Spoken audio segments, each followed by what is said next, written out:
आपके बीच एक यात्री के रूप में मौजूद हूँ, ना नेता के रूप में, ना किसी और पहचान के साथ। और भारत जोड़ो यात्रा की तरफ से सबसे पहले महाराष्ट्र, जो कि पुनर्जागरण की धरती है, संतों, महात्माओं, सामाजिक कार्यकर्ताओं, त्याग, तप, वीरता, सामाजिक आंदोलनों की भूमि है। इस भूमि को हम नमन करते हैं और ये बड़ा अच्छा संयोग है कि हमारी यात्रा, भारत जोड़ो यात्रा, नांदेड़ जिले में प्रवेश की है। और नांदेड़ के बारे में आप सब लोग जानते हैं कि भारत में धार्मिक सद्भाव और धार्मिक एकता का एक बेहतरीन उदाहरण नांदेड़ में देखने को मिलता है। मैं अपनी बात आपसे करूं उससे पहले दो सूचना आपसे साझा करना चाहता हूं। एक तो ये कि हमारे एक सहयात्री जो अपनी स्वेच्छा से वॉलंटियरली इस यात्रा में चल रहे थे, कल एक दुखद घटना में, रोड एक्सीडेंट में उनकी मौत हो गई सड़क पार करते हुए। हम इस प्रेस कॉन्फ्रेंस के माध्यम से उनके प्रति अपनी संवेदना व्यक्त करते हैं। और दूसरी जो सूचना ये है कि आज देश के पहले शिक्षा मंत्री, महान स्वतंत्रता सेनानी, भारत रत्न मौलाना अबुल कलाम आज़ाद साहब की जयंती है। और मैं समझता हूँ कि जब हम नांदेड़ में हैं और भारत जोड़ो यात्रा का जो एक सबसे मजबूत और स्पष्ट मैसेज है, संदेश है कि हम किसी भी तरह की नफरत और समाज को बांटने वाली सोच, विचारधारा और राजनीति के विरुद्ध हैं। सामाजिक एकता, सद्भाव, मोहब्बत, प्रेम, भाईचारा, यही इस यात्रा का संदेश है। तो आज का दिन जब हम मौलाना अबुल कलाम आज़ाद साहब को याद कर रहे हैं, तो कुछ चीज़ें हम लोगों को अपने दिमाग में दोबारा लाने की ज़रूरत है। एक तो ये कि आप सब जानते हैं कि जिन्ना प्रैक्टिसिंग मुसलमान नहीं थे, लेकिन उन्होंने मुस्लिम पहचान की राजनीति की। और मौलाना अबुल कलाम आज़ाद एक इस्लामिक स्कॉलर थे, लेकिन आज़ाद भारत में उन्होंने मॉडर्न एजुकेशन को एस्टेब्लिश किया। और उनका एक मशहूर कोट है कि दिल से दी गई शिक्षा समाज में क्रांतिकारी बदलाव लाती है। ना उन्होंने धर्म को मेंशन किया, ना उन्होंने खैरात को मेंशन किया, ना उन्होंने भीख को मेंशन किया। दिल से दी गई शिक्षा मतलब राज्य यदि अपने नागरिकों को शिक्षा एक बुनियादी अधिकार के रूप में प्रदान करती है, तो उससे समाज में क्रांतिकारी बदलाव आता है। और ये धरती है संत तुकाराम जी की, महात्मा फुले की, डॉक्टर बाबा साहब भीमराव अंबेडकर की, छत्रपति शिवाजी महाराज की। आप किसी के भी जीवन को देखेंगे तो एक जो मूल चीज आपको देखने को मिलेगा वो है शिक्षा का महत्व। और ये हमारे जीवन में एक क्रांतिकारी बदलाव लेकर आया है। जब हम कहते हैं कि महाराष्ट्र पुनर्जागरण की धरती है, तो इसके पीछे जो सबसे बड़ा योगदान है वो है शिक्षा का, वो एजुकेशन का एक बहुत बड़ा रोल है। हम लोग जब अपने देश के पहले शिक्षा मंत्री के बारे में बात कर रहे हैं, तो हमको ये याद रखना चाहिए कि इस यात्रा के ऊपर सबसे ज़्यादा जो बीजेपी कीचड़ उछाल रही है, उसमें एक धब्बा जो लगाने का वो प्रयास बार बार कर रही है कि भारत तो पहले से जुड़ा हुआ है, भारत को कांग्रेस ने विभाजित किया। ये झूठ वो बार बार बोल रहे हैं। आप मीडिया के साथी हैं, आपसे वो अक्सर अपने सवाल जवाब में ये बात कह रहे हैं, नहीं तो उनके पास व्हाट्सएप की एक बहुत बड़ी इंडस्ट्री है जिस पे वो झूठ चलाते हैं। तो मैं आपसे ये साझा करना चाहता हूँ कि जिन्ना की विभाजनकारी राजनीति के साथ आज जो लोग गद्दी पे बैठे हुए हैं, उनकी विचारधारा से संबंधित संगठन हिंदू महासभा का गहरा संबंध था। आप जानते हैं कि 47 से पहले भी देश में चुनाव हुए थे और उन चुनावों में हिंदू महासभा और मुस्लिम लीग मिल करके सरकार बनाई थी। जबकि हकीकत क्या है, जिन्ना कहते थे कि हिंदू और मुसलमान साथ नहीं रह सकते, और दूसरी तरफ जो हिंदू महासभा के नेता थे वो कहते थे हिंदू और मुसलमान साथ नहीं रह सकते। इसी बंटवारे ने, इसी नफरत की राजनीति ने देश को एक बार विभाजित कर चुका है।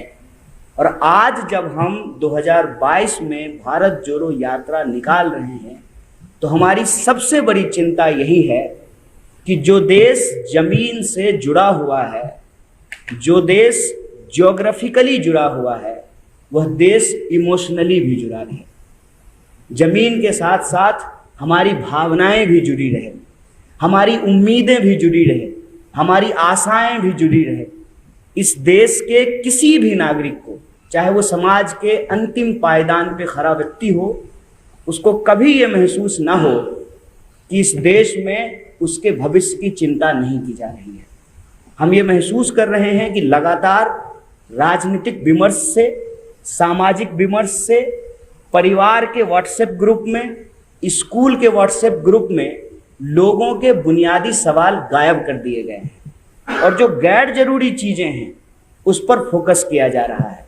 इतिहास को गलत तरीके से प्रस्तुत करके हमारे वर्तमान का अपहरण किया जा रहा है और हमारे भविष्य को अंधेरे में डाला जा रहा है। इसी परिस्थिति को समझते हुए यह भारत जोड़ो यात्रा एक पवित्र उद्देश्य लेकर के चली है। आज जब मैं सुबह चल रहा था, हम लोग रोज लगभग 20 से 25 किलोमीटर चलते हैं, तो कई लोग यात्रा के दौरान मिलने के लिए आए। अमूमन आज का फैशन ये है कि लोग फोटो खिंचा के चले जाते हैं। मैंने कुछ लोगों से बातचीत की और वो मैं आपसे साझा करना चाहता हूँ। आज जब कुछ लोग आए, मैंने पूछा कि आप क्या करते हैं, तो कुछ लोगों ने कहा कि हम किसान हैं। वे आप यात्रा में क्यों आए हैं? उन्होंने कहा कि हमको हमारे गन्ने का दाम नहीं मिल रहा है, हमारी जो मांग थी उसको पूरा नहीं किया गया है, फसल का दाम दुगना करने की बात थी वो नहीं हो रहा है। कुछ ऐसे नौजवान थे जो कॉरपोरेट में नौकरियां करते थे इसी इलाके के, और घर से बहुत दूर जा कर के औरंगाबाद में उन्होंने इंजीनियरिंग की पढ़ाई की, MBA की पढ़ाई की, और लॉकडाउन के बाद जो है वो जब वर्क फ्रॉम होम कर रहे थे, अचानक एक दिन कॉल आया और उनसे उनकी नौकरियां छीन ली गई। कुछ ऐसी महिलाएं थी जिन्होंने साफ साफ कहा कि हम इस यात्रा में चल रहे हैं क्योंकि लगातार किचन चलाना, घर बार चलाना मुश्किल होता जा रहा है, पूरा का पूरा हमारा बजट बिगड़ गया है। जब हम ये सवाल पूछ रहे थे तो इसी बीच उनमें से एक यात्री ने पूछा कि आप क्यों चल रहे हैं? हमने कहा कि हम इसलिए चल रहे हैं कि इस देश के लाखों करोड़ों लोग रोज अपना जीवन जीने के लिए चलते हैं। हम तप करके, और राहुल जी बार बार एक शब्द का इस्तेमाल कर रहे हैं, तपस्या का। तपस्या क्या होता है? जब कोई चीज तपता है, कहते हैं ना कि सोना तप कर ही खड़ा होता है, तो वो पक्का होता है, वो मजबूत होता है। और आप महाराष्ट्र के लोग हैं, आप जानते हैं कि आपके यहाँ एक से एक तपस्वी पैदा हुए। उन्होंने अपने जीवन में त्याग किया, तपस्या की, और आपके हाथ में एक बहुत बड़ा विरासत दिया है कि आप गर्व से कह सकते हैं कि आप महाराष्ट्र की धरती से आते हैं, आपका जन्म इस महान भूमि पे हुआ है। उस मायने, उस मतलब को हम समझने के लिए चल रहे हैं कि जो दर्द हम महसूस करते हैं, उस दर्द में और कितने ऐसे नौजवान हैं जो शामिल हैं, जो शरीक हैं। और हम ये महसूस कर रहे हैं कि नौजवान चाहे बिहार का हो या नौजवान महाराष्ट्र का हो, जो सरकार की योजनाएं हैं उसके चलते उनका भविष्य अंधकार में जा रहा है। यहाँ भी ऐसे नौजवान मिले जो NCC में थे या किसी प्राइवेट आर्मी एकेडमी में ट्रेनिंग लिए हैं।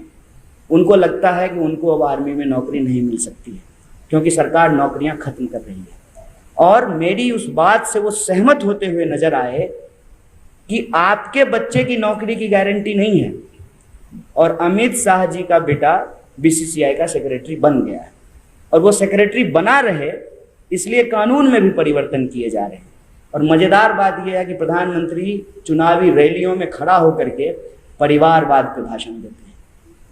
ये जो देश की गंभीर परिस्थिति है, इस परिस्थिति में भारत जोड़ो यात्रा का एकमात्र लक्ष्य है कि अगर समाज में नफरत होगा, अगर समाज में डर होगा, अगर समाज में गुस्सा होगा, तो समाज के लोग आपस में लड़ेंगे। समाज के लोगों को इकट्ठा होकर के गरीबी के खिलाफ लड़ने की जरूरत है, छुआछूत के खिलाफ लड़ने की जरूरत है, महंगाई के खिलाफ लड़ने की जरूरत है, बेरोजगारी के खिलाफ लड़ने की जरूरत है। लेकिन समाज अगर पहचान के आधार पर एक दूसरे से लड़ता रहेगा, अगर देश एकजुट नहीं होगा, तो फिर देश प्रगति कैसे करेगा। यही इस यात्रा का लक्ष्य है। और इस यात्रा की सबसे बड़ी खास बात यह है कि जब हम राज्य दर राज्य, कदम दर कदम आगे बढ़ते जा रहे हैं, तो जो बात आपने सुनी होगी, जो बात आपने किताब में पढ़ी होगी, उन बातों को हम अपनी आंखों से देख रहे हैं कि यह देश अलग अलग होते हुए भी कितना एक जैसा है। आपको भाषा अलग मिल सकती है, बोली अलग मिल सकती है। मुझे यहाँ आकर के ही पता चल चुका है कि 200-250 किलोमीटर चलने के बाद ही मराठी में ही परिवर्तन हो गया है। पूरे महाराष्ट्र में एक सी मराठी नहीं बोली जाती। तो आप सोच लीजिए कि जब हम राज्य दर राज्य गुजर रहे हैं, तो कितने तरह के भाषाओं में परिवर्तन देखा। लोगों की खान पान, बोली, विचार, जीवन जीने के तरीके, मकान और दुकान के बनाने के तरीके, ये देख करके लगता है कि यह देश इतना विविध है और इसकी विविधता इसकी ताकत है। इस ताकत को बचाए रखने के लिए इस देश के जो लोग, प्रेम करने वाले लोग, जिनको इस देश से मोहब्बत है, जिनको ये महसूस होता है कि कहीं ना कहीं उनकी उम्मीदें टूट रही हैं, उनकी आशाओं पे पानी फिर रहा है, उन सब से मैं ये अपील करना चाहता हूँ, ये गुजारिश करना चाहता हूँ कि आप खुद के लिए चलिए, आप अपने मुद्दे के लिए चलिए, आप अपने हाथ में वो मुद्दा लिख करके चलिए। कोई अगर महिला चलना चाहती है तो वह नारी सुरक्षा के लिए चले, कोई नौजवान यदि चलना चाहता है तो रोजगार के लिए चले, कोई अगर सामान्य परिवार चलाने वाला व्यक्ति है तो वो महंगाई को लेकर के चले, कोई किसान अपने फसल के दाम को लेकर के चले। और मीडिया के कुछ साथी इसलिए भी चल सकते हैं कि सरकार की तमाम बदनामियों को छुपाने का काम आज आपके कंधे पे आ गया है। अगर ये काम आप नहीं करेंगे तो आपकी नौकरी भी खतरे में पड़ जाएगी। तो आप अपनी सुरक्षा के लिए चलिए। यह यात्रा देश की यात्रा है। कांग्रेस बस इस यात्रा को ऑर्गेनाइज कर रही है। बार बार लोग ये सवाल पूछ रहे हैं कि बीजेपी को हराना है। बीजेपी को हराने के लिए यात्रा नहीं है, देश को बचाने के लिए और देश को जिताने के लिए यात्रा है।